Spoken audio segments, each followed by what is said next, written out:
que le comité des droits de l'homme, qui ne fait que formuler des observations,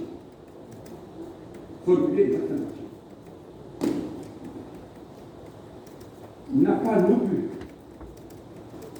parlé du cas de Karim Wade. Le cas de Karim Wade s'est posé au niveau du groupe de travail. Ce que je voudrais que vous sachiez, c'est que le groupe de travail, les décisions du groupe de travail n'ont aucune valeur contraignante. Aucune valeur contraignante. Le Sénégal est un pays de droit. Le Sénégal respecte sa signature. C'est pour ça que le Sénégal accepte, bien que ça lui coûte énormément, en fait, d'aller répondre effectivement aux questions de ce groupe de travail. Ce groupe de travail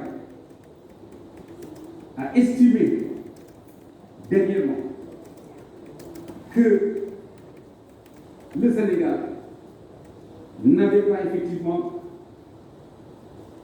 pour le travail saisi, bien entendu, par Karim Wade, que le Sénégal a violé l'article 14, paragraphe 5 du pacte de la loi de procédure relative à la Cour de pression et d'enrichissement illicite, en permettant pas de faire réaliser la décision de culpabilité et de la condamnation à une juridiction supérieure.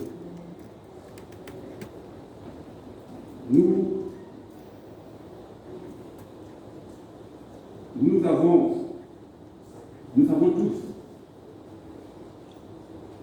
que le dossier de Karim Wade a été soumis à la haute cour de la CEDEAO, saisie elle-même par Karim Wade. Les griefs qui ont été soulevés par le comité ont trouvé réponse dans les décisions de la haute cour de la CEDEAO.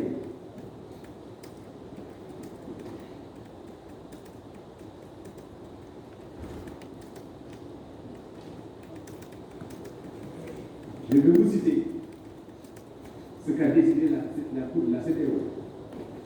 Elle a décidé que concernant le cas Karim Wade, la Cour de justice de la CEDEAO, qui est la juridiction communautaire compétente en matière de violation des droits de l'homme, sur saisine de ce dernier, après avoir visé la Déclaration universelle des droits de l'homme du 10 décembre 1948, la Charte africaine des droits de l'homme et des peuples du 27 juin 1981, le pacte international relatif aux droits civils et politiques, pacte sur lequel s'est fondé le comité, s'est prononcé sur les prétendues violations du droit de participer librement à la direction des affaires publiques de son pays et du droit de concourir utilement à rendre un arrêt en date du 4 mars 2019.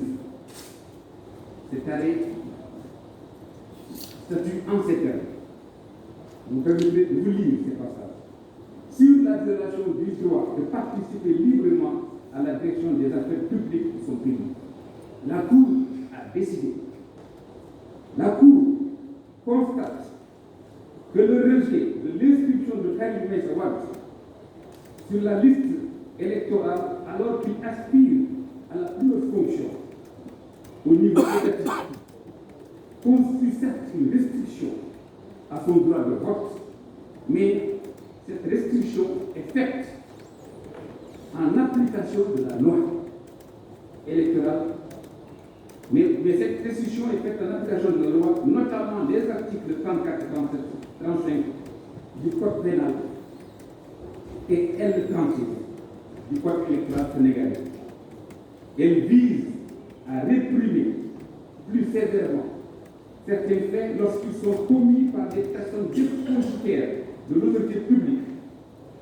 Cette privation de l'exercice du droit au suffrage est attachée de plein droit à diverses condamnations pénales contre le juge qui décide de ces mesures et à les prononcer expressément.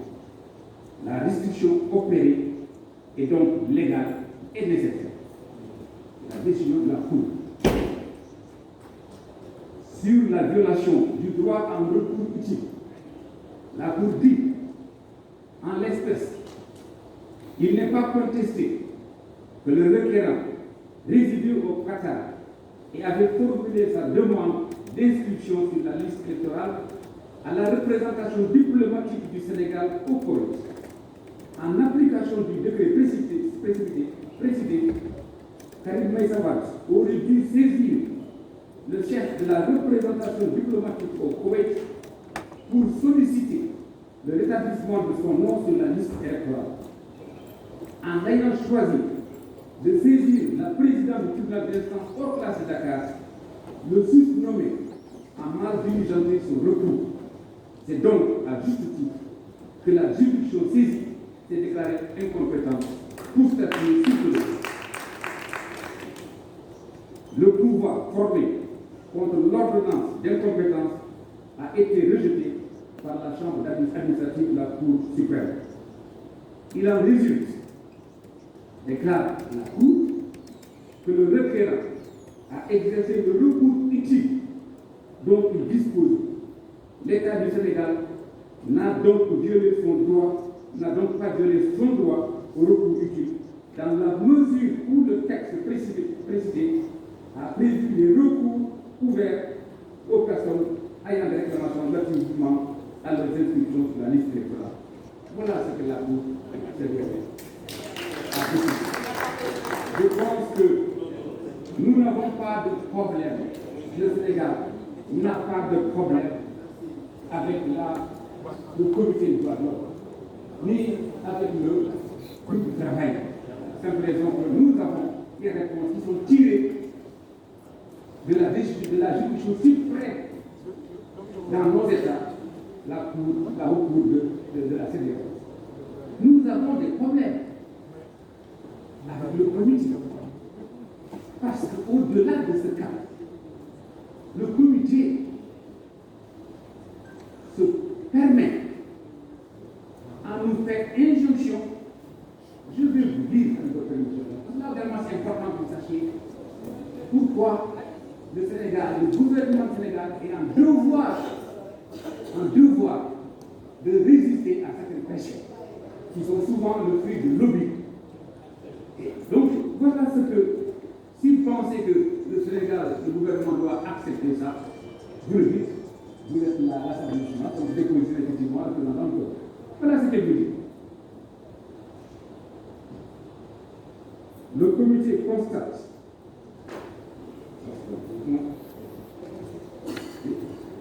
on nous fait injonction.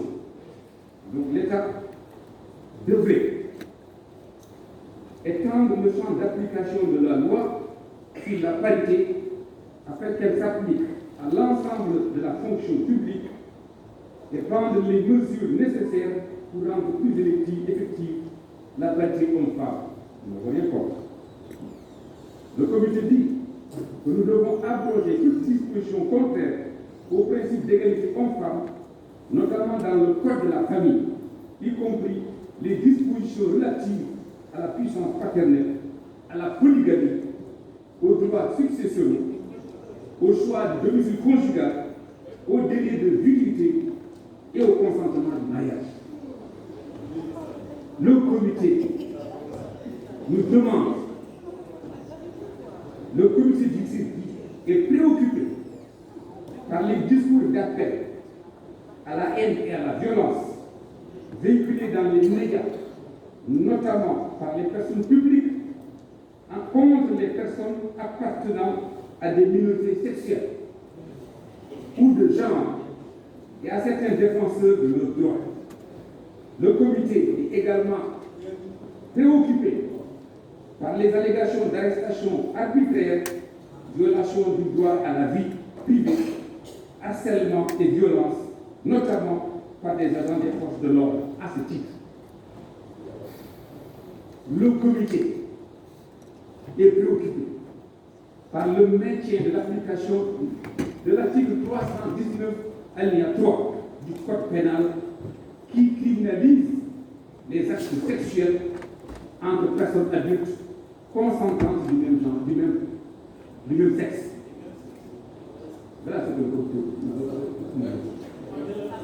L'État, le comité dit que l'État, c'est-à-dire le Sénégal, doit prendre des mesures concrètes et urgentes pour s'attaquer à la campagne actuelle d'appel à la haine contre les personnes du fait de leur orientation sexuelle et des personnes qui défendent leurs droits, y compris des organisations partenaires engagées dans la lutte contre le VIH.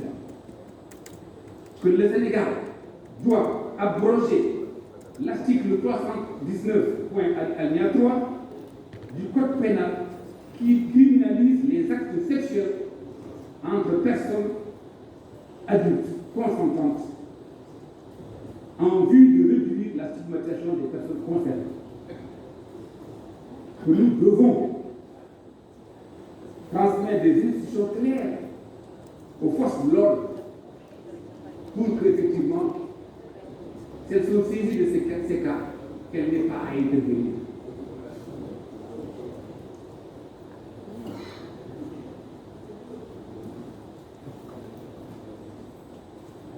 Ils ont même, vous savez, c'est long, ça parle de cela. Je me fais mesurer, c'est ça, c'est ce point que le gouvernement sénégal a des problèmes avec ce comité, pas sur le cas Karim Wade ou d'autres.